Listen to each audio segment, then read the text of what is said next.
Bonne journée les pirates, j'espère que vous allez bien et moi ça va bien, c'est l'été, on se régale. On va parler aujourd'hui de techniques de conviction et comment évidemment, sans manipuler, on peut convaincre son conjoint, ou on peut être plus efficace dans son art de convaincre. Effectivement, quand une crise de couple frappe un couple établi, il est tentant de recourir à des techniques de manipulation pour convaincre son partenaire. Vous savez que les techniques de manipulation sont totalement interdites. Le silence radio, c'est interdit. Le film Moi je te suis, c'est interdit. La lettre magique, c'est interdit. Non pas parce qu'on n'aime pas, mais parce qu'on ne manipule pas son conjoint quand on veut être ensemble pour longtemps. On a une approche qui demande plus de travail, qui est plus sophistiquée, qui est inspirée des techniques de neuromarketing notamment, qui peut offrir des solutions plus efficaces et plus respectueuses. Contrairement aux manipulations évidentes du silence radio par exemple, la méthode qui est basée sur le travail, sur le sérieux cette fois, repose sur une compréhension profonde des désirs et des besoins humains, offrant des moyens subtils et puissants pour renforcer les liens de façon positive avec votre conjoint. Imaginons votre couple en crise où votre partenaire se sent négligé, par exemple, et pense à partir, ou est déjà parti parce que vous n'aviez pas encore toutes les données de pirate et vous avez peut-être pas fait ce qu'il faut au départ. Mais même si votre conjoint est déjà parti, rassurez-vous, il y a plein de pirates qui retrouvent leur conjoint même quand il est déjà parti. C'est d'ailleurs le titre d'une formation que vous retrouvez en descriptif de cette vidéo. Vous allez sous cette vidéo, vous cliquez sur le afficher plus et vous avez le catalogue de 200 formations. Mon métier, c'est de vous produire chaque semaine des formations. Il y a plus de 200 formations au catalogue. Et autour de ces formations, il y a tout un écosystème, comme la vidéo que vous voyez aujourd'hui, mais aussi des shorts que je vous fais la journée, des textes que je vous fais toute la journée. Si vous cliquez sur le lien précité qui est en descriptif de cette vidéo, vous pourrez aller sur le canal Telegram aussi, où vous avez toute la journée des textes et des vidéos que je vous mets. Vous pourrez accéder aussi au groupe Facebook des pirates pour vous faire aider à mettre en application les formations. Vous avez bien sûr les commentaires sous cette vidéo YouTube qui vont vous aider à récupérer votre conjoint également. Vous avez les lives toutes les semaines qui vous permettent aussi de vous améliorer. Dans un contexte de difficulté de couple, vous allez pouvoir adopter une stratégie qui est basée plutôt sur l'authenticité et la compréhension plutôt que sur la manipulation. Par exemple, des techniques issues de la publicité sensorielle pourraient vous aider. Pensez à l'impact de la musique sur les émotions. Vous pouvez donner des émotions positives à votre conjoint. Tout comme une bande de son peut transformer une scène de film, créer une ambiance harmonieuse à la maison, peut créer des souvenirs partagés pour le futur et réactiver des sentiments positifs avec votre conjoint. Évidemment, cela ne consiste surtout pas à manipuler, mais à raisonner avec des expériences émotionnelles authentiques. Si vous voulez être très longtemps avec votre conjoint, vous avez plutôt intérêt à être dans l'authenticité. Un autre aspect essentiel du neuromarketing est l'effet de rareté et d'urgence qui est souvent utilisé. Donc, dans un couple, il ne s'agit pas de créer une fausse urgence, hein, c'est où tu reviens à la maison, où c'est fini, ou attention, je vais trouver une nouvelle personne pour te remplacer. Donc, ça, c'est de la manipulation, mais vous allez montrer en revanche à votre conjoint la valeur unique de votre relation parce que vous avez changé. Par exemple, vous allez créer des nouveaux moments avec des décisions importantes, c'est-à-dire, par exemple, vous allez faire un achat en commun, vous allez faire quelque chose pour un anniversaire d'un de vos enfants. Et tout ça, tous ces actes que vous allez faire ensemble, va raviver le sentiment d'unité et d'importance. Vous allez créer des souvenirs pour le futur et ces souvenirs seront partagés sans être de la manipulation. Et les souvenirs que vous faites aujourd'hui, parce que vous allez passer des bons moments avec votre conjoint, constitueront pour plus tard des rappels authentiques de ce que vous avez construit ensemble. Évidemment, vous savez aussi que l'effet de groupe ou l'influence sociale est un principe très important dans la reconquête de votre couple. Quand vous serez en phase 4, évidemment, vous serez à l'intérieur d'un groupe avec des amis, vous partez en week-end avec des amis, vous irez n'importe où avec d'autres personnes et vos enfants bien sûr et votre conjoint aussi, mais tout ça fera que l'effet de groupe va vous permettre de passer des meilleurs moments avec votre conjoint. On montre souvent des personnes heureuses, par exemple, dans la publicité, qui utilisent finalement quelque chose avec beaucoup de personnes autour d'eux.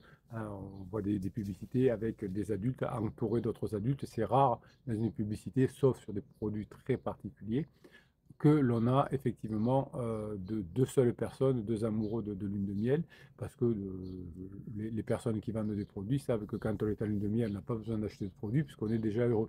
C'est plus tard. Donc, on va essayer de passer du temps avec d'autres couples heureux et solides, et ça va vous permettre indirectement d'influencer votre couple vers quelque chose qui va être beaucoup plus agréable à vivre.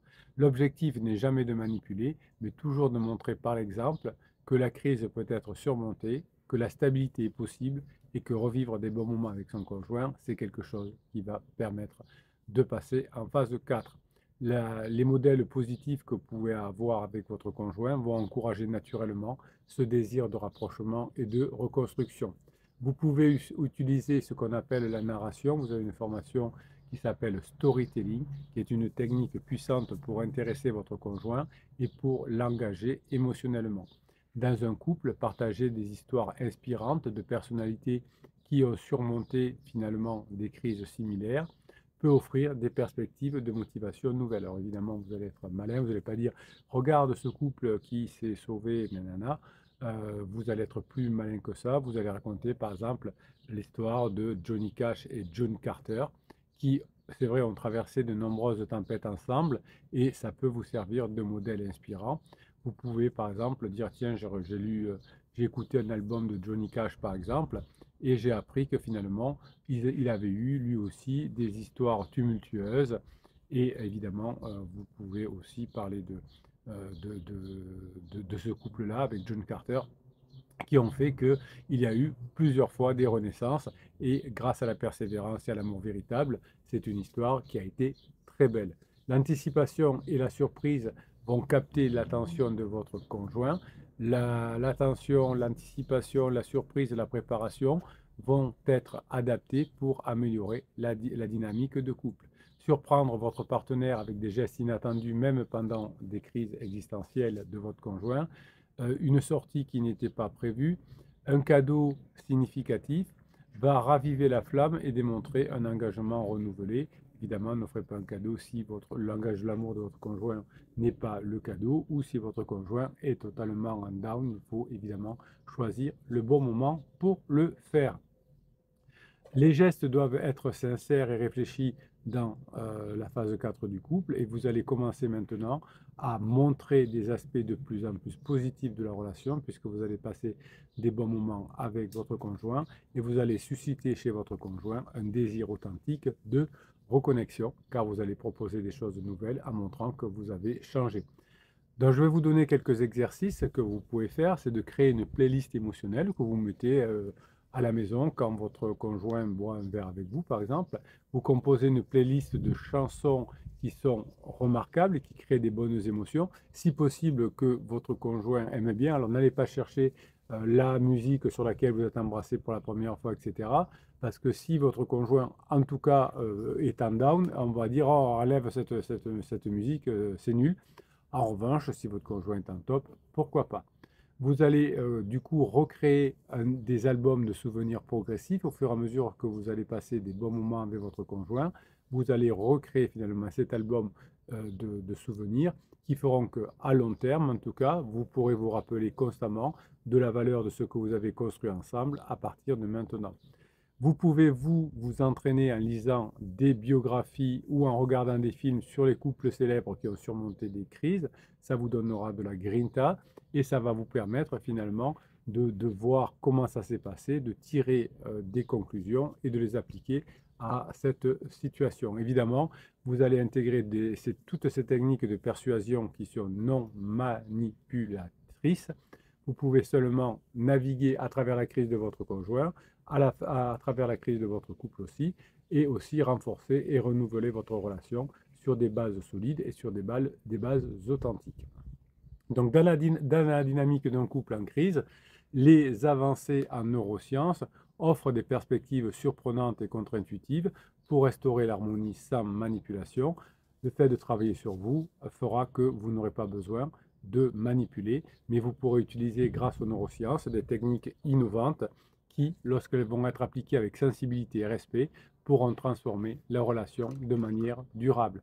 Les neurosciences ont démontré que l'environnement physique influence considérablement l'état émotionnel de votre conjoint, mais aussi le vôtre, hein, cet environnement physique, votre maison par exemple.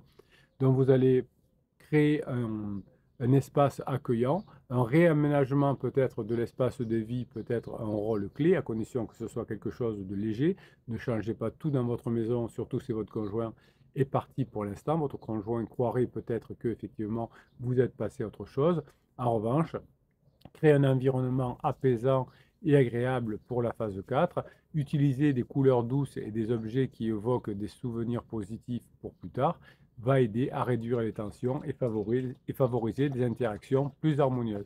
Pensez à l'effet apaisant d'un coin de lecture ou d'un espace vert intérieur ou plus tard dans la phase 4 avec votre partenaire, vous pourrez vous détendre ensemble après avoir passé une bonne journée avec des amis et vous pourrez ainsi éloigner votre source de stress.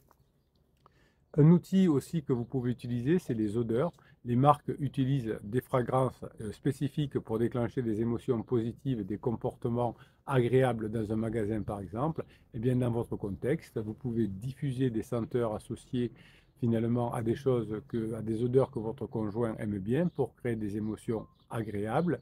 L'odeur de la mer peut rappeler peut-être des vacances agréables. Celles des odeurs de lavande ont un effet apaisant. Donc les stimuli olfactifs peuvent subtilement améliorer l'humeur et favoriser une atmosphère de bien-être.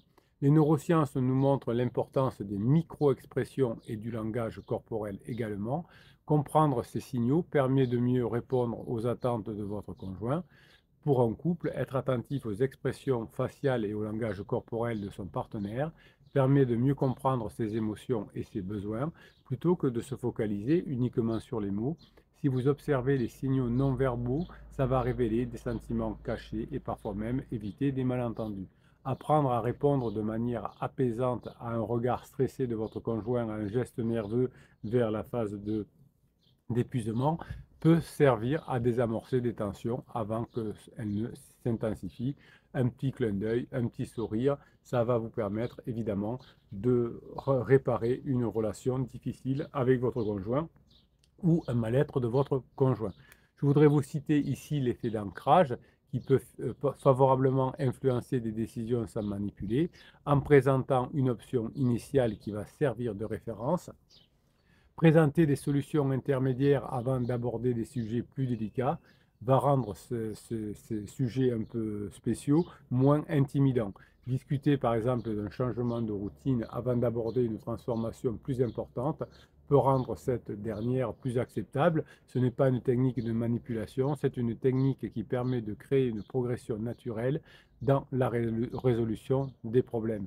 Évidemment, si vous couplez ça au storytelling dont je vous parlais tout à l'heure, les histoires créent des liens émotionnels profonds. Raconter des anecdotes positives de votre passé commun ou des récits inspirants de couples ayant surmonté des crises peut vous aider à renforcer le sentiment de connexion. Alors évidemment, vous racontez ces histoires à l'intérieur de votre tête. Vous n'allez pas les raconter à votre conjoint, vous l'avez bien compris. Peut-être plus tard d'ailleurs. Racontez-vous en vous. Ça vous entraînera à faire du storytelling. Et après, vous pourrez faire du storytelling sur des sujets légers avec votre conjoint.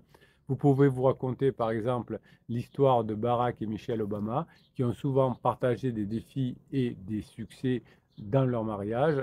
Et ça a inspiré de nombreux couples à persévérer dans les moments difficiles. Donc, ça peut être pour vous. Lisez l'histoire de Barack et Michelle Obama. Ça peut vous aider. Donc, les storytelling vont vous aider aussi, sans manipuler votre conjoint, à avoir une grinta et vous dire, moi aussi, je peux y arriver.